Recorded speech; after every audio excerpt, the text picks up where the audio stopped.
Un nouvel exercice sur lacomptable.ch journalisé.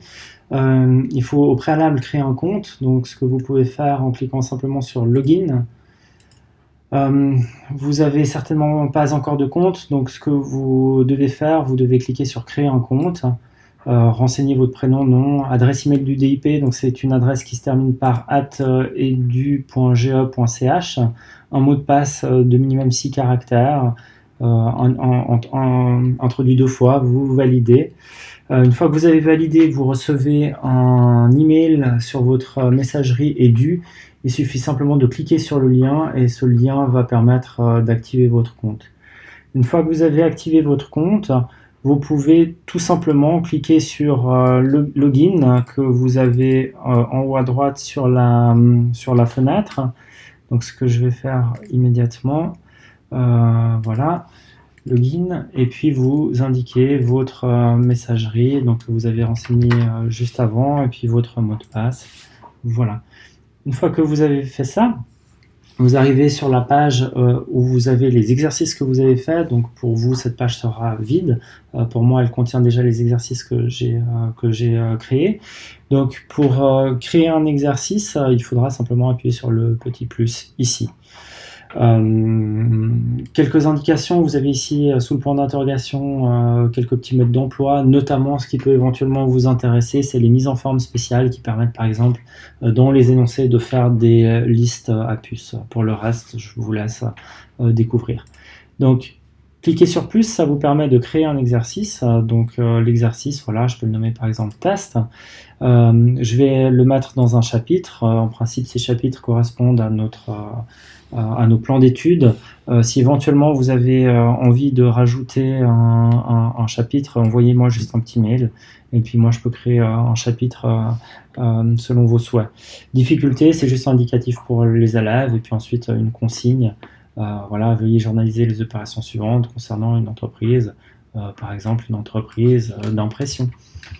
Voilà pour ma consigne. Une fois que j'ai indiqué la consigne, je clique simplement sur suivant et puis j'arrive aux énoncés que je vais mettre pour cet exercice.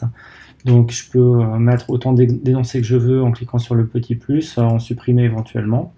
Vous numérotez ces énoncés, donc ça vous permet éventuellement, si vous souhaitez dans un deuxième temps modifier l'ordre, de mettre par exemple ici si je souhaite le 3 avant le 2, et puis pour l'élève évidemment ça s'affichera sous l'ordre numérique, donc de 1 jusqu'au dernier numéro d'énoncé.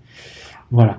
Je vais faire juste un énoncé pour vous montrer comment ça fonctionne. Donc par exemple l'achat d'un véhicule au comptant pour 10 000 francs. Voilà, une fois que j'ai fait mes énoncés, je clique sur suivant. Et puis j'arrive maintenant dans la page dans laquelle je vais créer mes corrigés. Donc première écriture, voilà, j'ai une seule écriture à corriger, donc achat de véhicule au comptant. Je fais simplement véhicule à caisse. Mon énoncé, notre achat, véhicule au comptant. Et puis le montant 10 000, 10 000. Petite particularité, pour les montants, c'est vraiment comme sur une calculatrice. Je mets un nombre brut, donc je ne mets pas le séparateur des milliers ni le point trait. Les élèves font pareil quand ils font les exercices. Voilà, maintenant que j'ai fait mon corrigé, je clique sur suivant. J'arrive maintenant sur une page qui me permet de modifier le plan comptable. Donc de toute façon, tous les comptes dont j'ai besoin pour l'exercice ou dont l'élève a besoin pour l'exercice, ils sont automatiquement cochés. Donc eux, ils auront pour cet exercice-là automatiquement véhicule et caisse dans leur plan comptable, mais vous pouvez rajouter des comptes pour essayer de compliquer l'exercice. Alors par exemple ici, je vais cocher, je vais prendre tous les actifs et tous les passifs. Voilà. Une fois que vous avez adapté le plan comptable comme vous le souhaitez, vous cliquez sur suivant.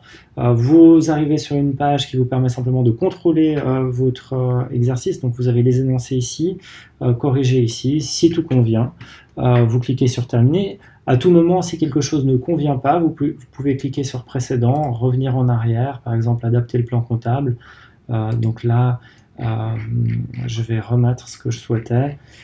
Et puis cliquez sur suivant. Simplement, si vous modifiez quelque chose dans une étape précédente, il faut bien cliquer sur suivant jusqu'à arriver à la dernière étape, sinon il ne vous validera pas l'exercice.